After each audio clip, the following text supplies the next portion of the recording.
I was at my husband's funeral when my children moved into my house and started selling my things. But the shock came when they found out whose name was still on the deed. The morning of Robert's funeral dawned gray and cold, the kind of February day that makes you wonder if spring will ever come. I stood at the kitchen window, still wearing yesterday's clothes, watching the hearse pull into the driveway. 43 years of marriage, and it all came down to this: a black car waiting to take my husband away for the last time. "Mom, you ready?" David's voice came from behind me. My eldest son, now 38, stood in the doorway wearing a suit I'd never seen before. Expensive. His wife Jennifer hovered beside him, already dabbing at her eyes with a tissue that looked suspiciously fresh. "Just need a minute," I whispered, my hand pressed against the cold glass. The past week had been a blur of casket selections, flower arrangements, and phone calls to relatives I hadn't spoken to in years. David and Jennifer had taken over most of the arrangements, insisting I was too fragile to handle the details. At first, I was grateful. Grief had settled over me like a heavy blanket, making even simple decisions feel impossible. But now, watching them move through my house with a strange efficiency, I felt the first prickle of something I couldn't quite name. It wasn't suspicion exactly, more like awareness. The way Jennifer had measured the living room yesterday for the reception. The way David had asked if I'd thought about downsizing even before we'd chosen the burial plot. "The cars are here, Mom," my daughter Lisa called from the front hall. At 35, she'd always been the emotional one, but today she seemed different, composed, almost businesslike. "We need to leave in 5 minutes. I smoothed down my black dress, the one I'd worn to Robert's company Christmas parties for the past 15 years, and walked slowly toward the front door. My children formed a protective circle around me, their hands on my arms, their voices soft with concern. "Remember, Mom, if it gets too overwhelming, just squeeze my hand," David said as we walked toward the limousine, "and don't worry about anything afterward. We've got everything handled." The service passed in a haze of hymns and sympathy cards, familiar faces offering condolences I barely heard. Robert's co-workers spoke about his dedication, his fishing buddies shared stories that made people laugh through their tears. I sat in the front pew, my children flanking me like bookends, and tried to focus on the pastor's words about eternal rest and God's plan. But my mind kept drifting to the morning after Robert's heart attack, when I'd found David going through the filing cabinet in Robert's study. "Just looking for insurance papers, Mom," he'd said quickly, shoving a folder back into place. "Don't worry about any of this business stuff, we'll take care of everything." At the cemetery, as they lowered Robert's casket into the frozen ground, Jennifer leaned close to my ear. "You know, Mom, Ellen called yesterday. She said you're welcome to stay with her for a while, just until things settle down. Might be good for you to get away from the house." My sister Ellen lived 3 hours north in a small town where the biggest excitement was the weekly farmers market. A week ago, the thought of her quiet guest room and endless cups of tea had sounded appealing. Now, something about the timing felt wrong. "I don't know," I said, watching the dirt fall onto Robert's casket. "I think I need to be home right now." "But Mom," Lisa chimed in, "you shouldn't be alone in that big house. It's too much, too many memories." David nodded gravely. "We're just worried about you. Ellen has that nice guest room and she's retired now. She can keep you company." They kept talking, their voices a gentle chorus of concern, but I found myself studying their faces instead of listening to their words. When had David started wearing such expensive suits? When had Lisa gotten that diamond bracelet I didn't remember seeing before? When had they all become so organized? "Maybe just for a few days," I heard myself saying, though I wasn't sure why. Relief flashed across their faces so quickly I almost missed it. Almost. Ellen's guest room smelled like lavender and old books, the kind of smell that's supposed to be comforting but somehow made my chest feel tighter. I'd been there 5 days, 5 days of herbal tea and gentle conversations about everything except the gaping hole in my life where Robert used to be. "You're looking better," Ellen said on Wednesday morning, setting a cup of chamomile tea beside the bed. "Color's coming back to your cheeks." I nodded and tried to smile, but the truth was I felt worse, not better, disconnected. Like I was floating somewhere above my own life, watching it happen to someone else. The house felt wrong without Robert's morning coffee routine, his evening news programs, his habit of leaving reading glasses on every surface. But being away from it felt wrong too, like I was abandoning the last pieces of him. Maybe I should go home today, I said, sitting up in the narrow bed, just to check on things, water the plants. Ellen frowned. Honey, David said he was taking care of all that. He's got keys, doesn't he? He and the kids have been checking on the house. That was true. Before I'd left, I'd given David my spare key, just like I always did when Robert and I went on vacation. Standard procedure, nothing unusual about it. But something about the way Ellen said it, the kids have been checking on the house, made my stomach twist. What kids? David only has Emma and she's away at college. Oh, I meant David and Lisa's kids, you know what I mean. Ellen busied herself straightening already straight curtains. They're just making sure everything's secure. I was about to ask what she meant by secure when my phone rang. Mrs. Patterson from next door, her voice tight with concern. Barbara, I hope you don't mind me calling, but I wasn't sure who else to contact. Of course not, Dolores. What's wrong? Well, it's probably nothing, but I've been seeing quite a bit of activity at your house, trucks coming and going. Yesterday there was a big moving van in your driveway and I saw several men carrying furniture out. I thought maybe you were doing some redecorating, but then I remembered you were staying with your sister. My blood went cold. What kind of furniture? Well, I'm not certain, but it looked like your dining room set, the beautiful cherry wood one, and maybe some boxes. I couldn't see everything from my window, but there was definitely quite a bit of activity. Ellen was watching me now, her face creased with worry. I stood up so quickly the room spun. Mrs. Patterson, this is very important. Did you see who was supervising? Was David there? Oh yes, dear. David was there both days, and that lovely wife of his. They seemed to be directing the men. After I hung up, Ellen tried to convince me it was nothing. Maybe David was just moving some things to storage, making the house easier to maintain while I was away.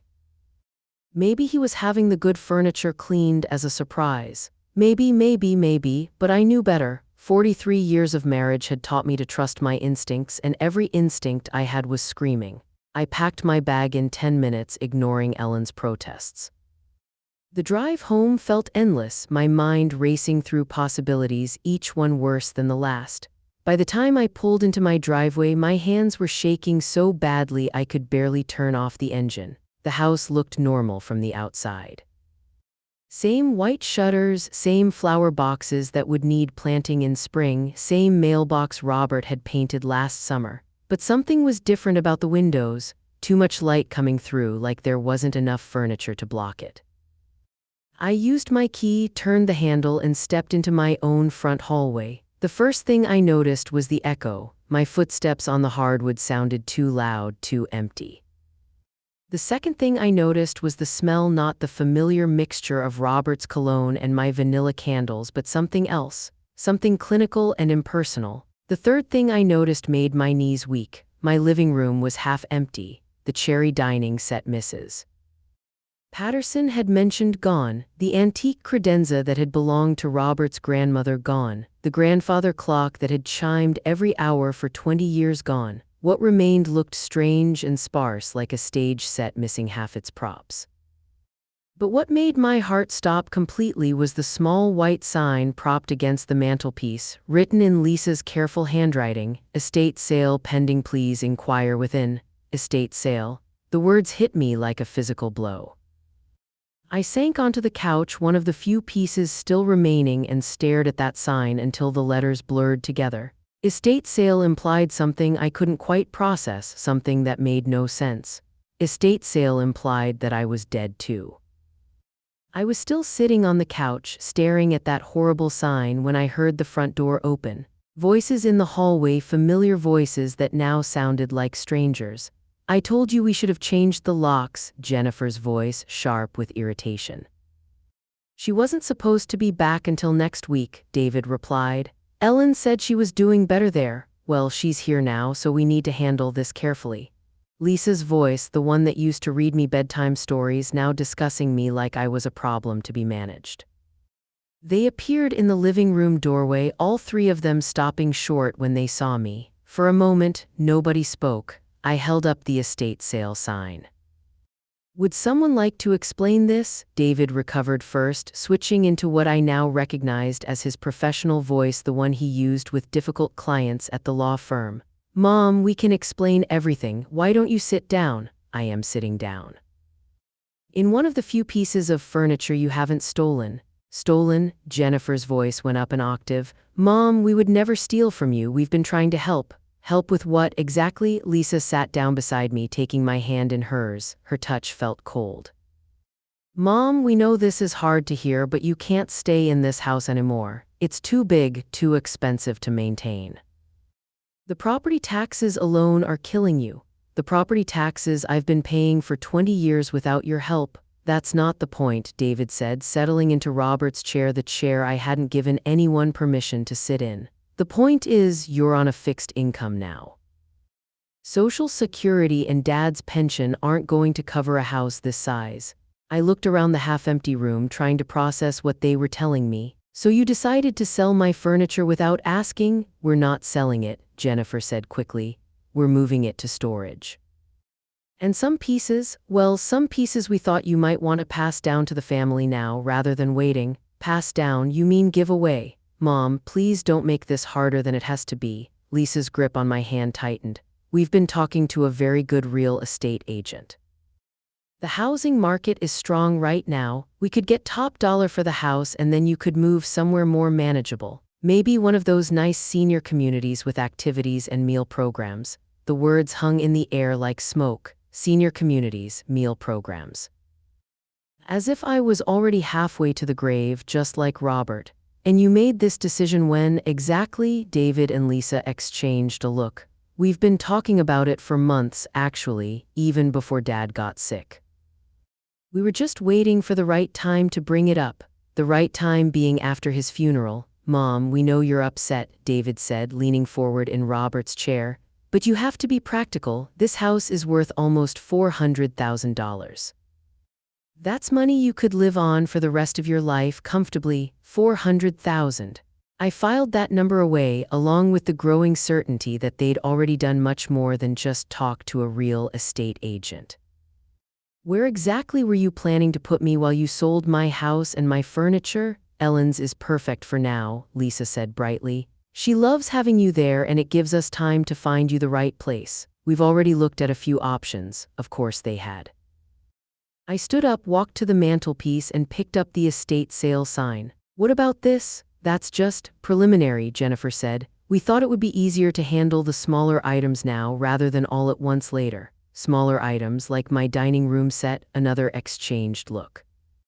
This time it was Lisa who spoke. Mom, you have to understand, some of those pieces, they're worth a lot of money. The dining set alone is probably worth $8,000, and the credenza, that's a genuine antique. I know what they're worth. I've been living with them for 20 years, right? But now that Dad's gone, David spread his hands as if the conclusion was obvious. You don't need a dining room set for 8 people. You don't entertain anymore. The words hit like a slap. You don't entertain anymore. As if my social life had died along with Robert, as if I was already a ghost in my own house. I walked to the window, looking out at Mrs. Patterson's house. She was probably watching from behind her curtains, wondering what was happening to the nice, quiet neighbor she'd known for 2 decades. Have you already put the house on the market? Silence, long enough to be an answer. David, we've had some preliminary conversations, just to get an idea of the market value. Preliminary conversations with whom? A real estate agent Jennifer knows. She came by yesterday to do a walkthrough, just to give us a ballpark figure. I turned back to face them. All 3 of my children. I still thought of Jennifer as one of my children after 15 years, looking at me with expressions that mixed guilt, defiance, and something else. Something that looked almost like impatience, as if my objections were an inconvenience they hadn't planned for. So let me make sure I understand this correctly, I said, my voice surprisingly steady. While I was grieving my husband at my sister's house, you moved into my home, sold my furniture, and put my house on the market. All for my own good. Mom, you're making it sound much worse than it is, Lisa protested. How much worse could it be? David stood up, smoothing his expensive suit jacket. Look, I know this is a lot to process all at once, but we're trying to be responsible here. We're trying to make sure you're taken care of. Taken care of. I repeated the words slowly. Is that what you call this?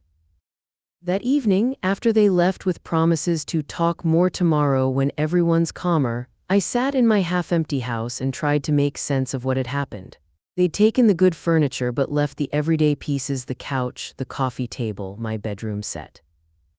Like they were setting up a temporary living space for someone who wouldn't be staying long. I walked through each room, taking inventory. The guest bedroom was completely empty except for the curtains. The formal dining room looked like a showroom after a clearance sale. Even the kitchen felt wrong. They'd taken the good china, the silver serving pieces, the antique copper pots that had hung by the stove for 15 years. But it was in Robert's study that I found the real evidence of what they'd been doing. The filing cabinet was open, papers scattered across his desk in a way that Robert never would have left them. Bank statements, insurance policies, the deed to the house, everything pulled out and apparently studied with great care. Some documents were missing entirely. I sat in Robert's chair and started going through what remained. That's when I found the folder labeled Estate Planning in David's handwriting. Inside were photocopies of Robert's will, insurance beneficiary forms, and several documents I'd never seen before. One was a real estate market analysis for my house, dated just 2 weeks after Robert's death.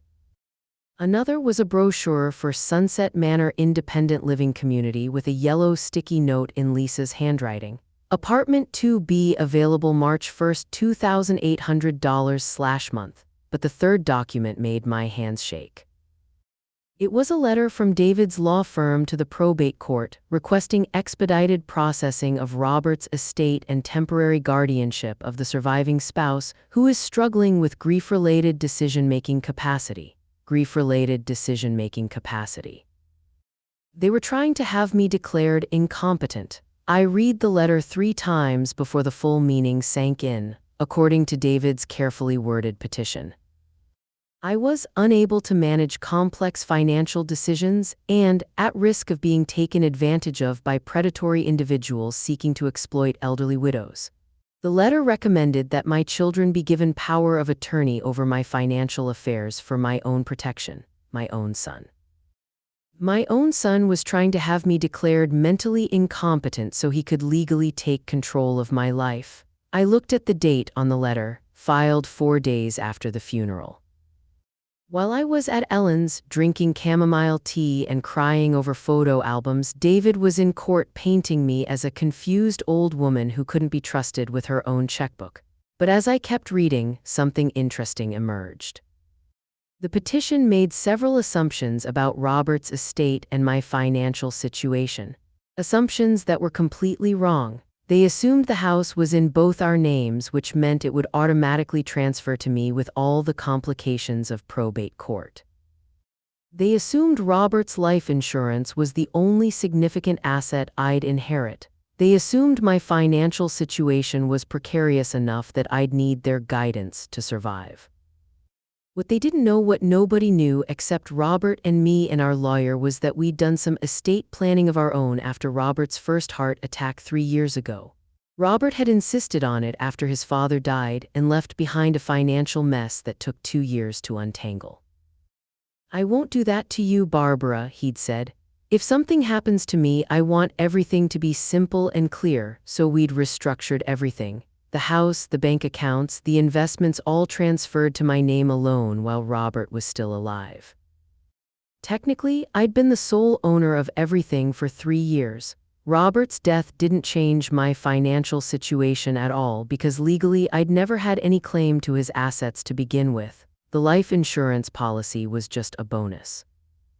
I pulled out my own filing system, the one I'd maintained separately from Robert's business records, and spread my documents across the desk. Property deed in my name only, bank accounts in my name only, investment portfolio in my name only, even the cars were titled to me. David's petition to the probate court was based on a complete misunderstanding of our financial situation. He thought he was protecting my inheritance. What he didn't realize was that there was no inheritance because I already owned everything. But more than that, I realized something else as I read through his petition. The language he'd used, the specific concerns he'd raised about my decision-making capacity, it wasn't just legal boilerplate. He genuinely believed I was falling apart, that I needed his help to function. Or maybe he just needed to believe that to justify what he was doing. I thought about the way they'd talked to me today, the careful voices and gentle explanations, the way they'd made decisions about my life without consulting me. The way they'd looked at me not with cruelty but with a kind of patronizing concern that was almost worse. They saw me as broken, fragile, unable to cope. They were about to learn exactly how wrong they were. I picked up the phone and called the one person I knew I could trust, Margaret Chen, the lawyer who'd helped Robert and me with our estate planning. Even at 9 p.m. she answered on the second ring. "Margaret, it's Barbara Morrison. I'm sorry to call so late, but I have a situation." Margaret arrived the next morning with a briefcase and an expression I'd seen her wear in court, sharp, focused, and slightly dangerous. I'd made coffee in the few cups my children had left behind and waited in my empty dining room like a general preparing for battle. "Show me everything," she said without preamble. I spread David's petition across the table along with the real estate analysis and the brochure for Sunset Manor. Margaret read in silence, occasionally making notes in the margin or shaking her head. "This is interesting," she said finally.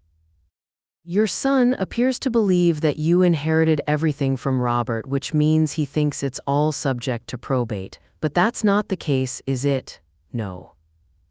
Everything's been in my name for 3 years, exactly like you advised. And he doesn't know that?" "Apparently not." Margaret smiled, but it wasn't a pleasant expression.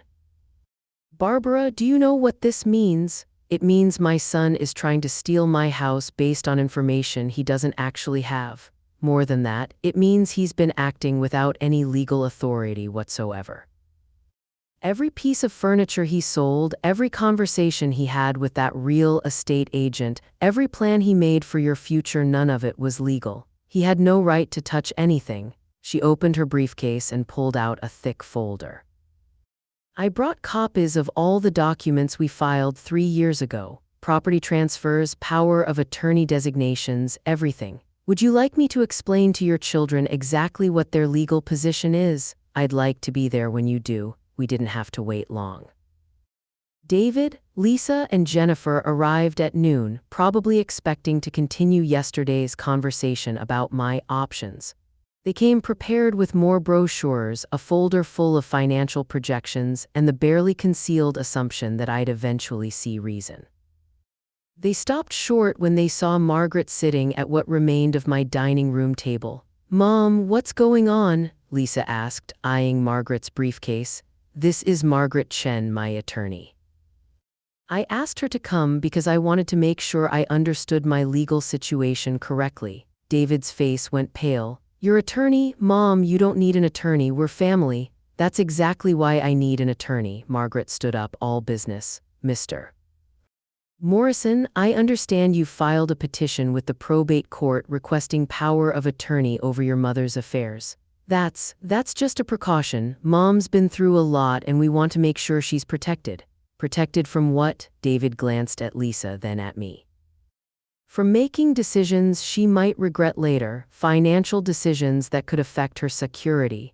"I see, and what financial decisions were you concerned about?" "Well, the house is worth a lot of money. If someone convinced her to sell it below market value, or if she got involved in some kind of scam." "You mean like selling her furniture without her permission?" The silence that followed was thick enough to cut. Jennifer was the first to speak. "We were just trying to help. The house is so big and she doesn't need all those formal pieces anymore." Margaret opened her briefcase and pulled out a stack of documents. "Let me explain something to all of you. 3 years ago, your father and mother did some estate planning. At that time, all marital assets were transferred to your mother's name alone. The house, the bank accounts, the investments, everything." She spread the documents across the table like playing cards. "Your mother has been the sole owner of everything for 3 years. Your father's death did not change her financial situation at all. David leaned forward, studying the papers. His face went from pale to ashen. That's impossible. Dad never said anything about this. Your father's will was a formality. He had no assets to leave because he'd already given everything to his wife while he was alive, which means your petition to the probate court is based on a fundamental misunderstanding of the situation. Lisa was looking back and forth between the documents and Margaret's face. But we thought. I mean, doesn't the house automatically go to Mom when Dad dies? It was already hers. It's been hers since 2021. So the probate court, David's voice trailed off, has no jurisdiction over any of this. Your mother doesn't need court approval to make decisions about her own property because it's been her property all along. The room fell silent except for the sound of Jennifer's rapid breathing.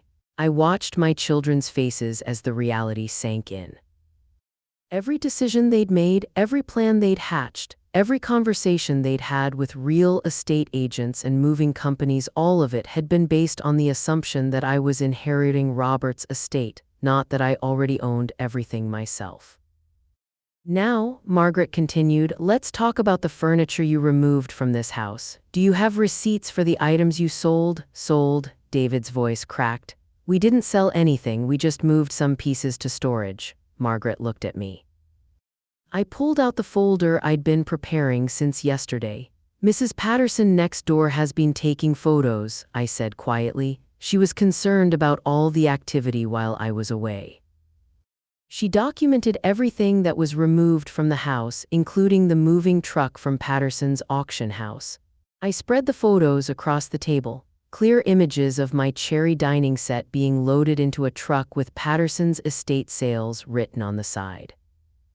Pictures of the grandfather clock, the credenza, even the silver tea service being carried out in boxes. Patterson's called me this morning, I continued. They wanted to confirm the pickup address for the remaining items. Apparently, you'd scheduled them to come back today for the rest of the dining room furniture. David's face had gone completely white. Mom, I can explain. Explain what? That you stole my furniture and sold it at auction while I was grieving my husband? We were trying to help. You don't understand how much it costs to maintain a house this size. We were trying to liquidate some assets so you'd have more cash flow. Margaret cleared her throat. Mr. Morrison, what you've just described is theft. Grand theft, actually, given the value of the items involved. Your mother could press charges. The word charges hung in the air like a threat. Lisa started crying. Jennifer was staring at her hands. David looked like he might be sick. But I'm not going to, I said quietly. Everyone looked at me. I'm not going to press charges. But I am going to send you a bill. The bill arrived at David's office 3 days later, delivered by Margaret's assistant with a cover letter explaining that payment was due within 30 days. Itemized list of furniture sold at Patterson's auction house, $23,847. Legal fees for stopping the fraudulent probate petition, $2,500. Locksmith fees for changing all the locks on my house, $340. Total due, $26,687. Margaret had also included a cease and desist letter forbidding them from representing themselves as having any authority over my property, and a trespassing notice banning them from entering my house without written permission. I didn't hear from any of them for 2 weeks. When the call finally came, it was Lisa, her voice small and defeated. Mom, we got the lawyer's letter. I thought you might. We don't have that kind of money. David's mortgage is underwater and Jennifer lost her job last month. We can't pay you back all at once. Then you'll need to work out a payment plan. Margaret can help with that. Long pause. Mom, we never meant for it to get this far, we thought. We thought Dad had left everything to you and we were worried you couldn't handle it all by yourself. So you decided to handle it for me. We were trying to help. I looked out my kitchen window at the garden Robert had planted where the daffodils were just beginning to push through the soil. Spring coming just like it always did, whether you were ready for it or not. Lisa, let me ask you something. When did you stop thinking of me as your mother and start thinking of me as your responsibility? That's not what happened, isn't it? You moved into my house, sold my belongings, and made plans for my future without asking me what I wanted. That's not what you do for someone you respect. That's what you do for someone you think can't take care of themselves." Another pause. I could hear her crying softly. "We were scared, Mom. After Dad died, you seemed so lost, so fragile. We thought if we handled everything for you, it would be easier." Easier for who? She didn't answer that. The payment plan took 6 months. David had to sell his boat. Jennifer had to take a job at a call center. Lisa had to cancel her family's vacation to Disney World. Every month, like clockwork, a check arrived for $4,447.83, always accompanied by a note that was either apologetic or resentful, never anything in between. But the money wasn't really the point. The point was what happened during those 6 months while my children learned to see me as I actually was instead of who they thought I'd become. I bought new furniture, pieces I chose myself. Not formal dining room sets meant to impress company, but comfortable chairs and a kitchen table where I could do crossword puzzles and drink coffee without ceremony. I painted the walls colors Robert would have called two bold deep blues and warm yellows that made the rooms feel alive. And I started traveling, not to Hawaii or Europe or any of the places Robert and I had always planned to visit someday. I went to small towns within driving distance. Places with used bookstores and local diners and historic bed and breakfasts run by other widows who understood that being alone wasn't the same as being lonely. Margaret helped me set up a trust for my grandchildren's college funds, money that would come directly from me to them when they turned 18 with no possibility of their parents interfering. Emma, David's daughter, called me to thank me for her first semester payment. She was studying social work, she said, because she wanted to help people who didn't have anyone to advocate for them. "That's wonderful, sweetheart," I told her. Some of the most vulnerable people are the ones whose families think they're helping. The final payment arrived in December, along with a Christmas card signed by all 3 of my children. Inside, David had written, "Mom, we know we can't undo what we did, but we're learning to do better. We hope you can forgive us someday." I called him that evening. "David, it's Mom." "Mom." His voice was cautious, like he wasn't sure if this was good news or bad news. "I got your card and I wanted you to know that I already have forgiven you." "You have?" "Yes. But forgiveness doesn't mean forgetting, and it doesn't mean pretending it never happened." "I understand. Do you? Because I need you to understand something else. I'm not fragile. I'm not falling apart. I'm not someone who needs to be managed or protected or handled. I'm a 67-year-old woman who owns her own house, manages her own finances, and makes her own decisions. Good ones and bad ones, but they're mine to make." "Yes, ma'am. And if you ever try to override my choices again, if you ever assume you know what's best for me without asking, if you ever treat me like I'm incompetent or invisible or already gone, I will not be as generous as I was this time." "I understand, Mom, we all do." "Good, then maybe you'd like to come to dinner next Sunday, all of you. I'm making pot roast." The silence stretched so long I thought the call had dropped. "Mom, you want us to come to dinner?" "I want my children to come to dinner, not my caretakers, not my financial advisors, my children." Yes, we'd love that." After I hung up, I sat in my kitchen with a cup of tea and watched the snow fall outside my window. The house was quiet, but it didn't feel empty anymore. It felt like mine. I thought about Robert, about the conversation we'd had 3 years ago when we transferred everything into my name. "I want you to be free to live your life however you want to live it," he'd said. "Don't let anyone tell you who you're supposed to be after I'm gone." I hadn't understood then what he was trying to protect me from. Now I did. The phone rang. It was Mrs. Patterson from next door. "Barbara, I hope you don't mind me calling, but I wanted to tell you how proud I am of you. The way you handled that situation with your children, well, it took real strength." "Thank you, Dolores. You know, my sister went through something similar after her husband died. Her boys tried to put her in assisted living, said she couldn't manage on her own, but she fought them and won. She's 93 now and still lives in her own apartment. Good for her. She always says the same thing: the moment you let someone else decide what's best for you, you stop being yourself." After the call ended, I walked through my house, turning on lights in every room. The new furniture looked good in the lamplight. Comfortable, chosen, mine. Tomorrow I would start planning my next trip, maybe somewhere with an ocean view, maybe somewhere with mountains. Maybe somewhere I'd never thought to go before because Robert wouldn't have enjoyed it, or because my children would worry, or because it wasn't practical for a woman my age. But tonight, I would sit in my own living room in my own house making my own decisions about how to spend the rest of my life, and that felt like victory. If this story touched your heart the way it touched ours, please hit that subscribe button and give us a thumbs up. Your support means everything to us and helps us bring you more stories of courage, justice, and the power of standing up for what's right. Tell us in the comments below, what would you have done in Margaret's situation?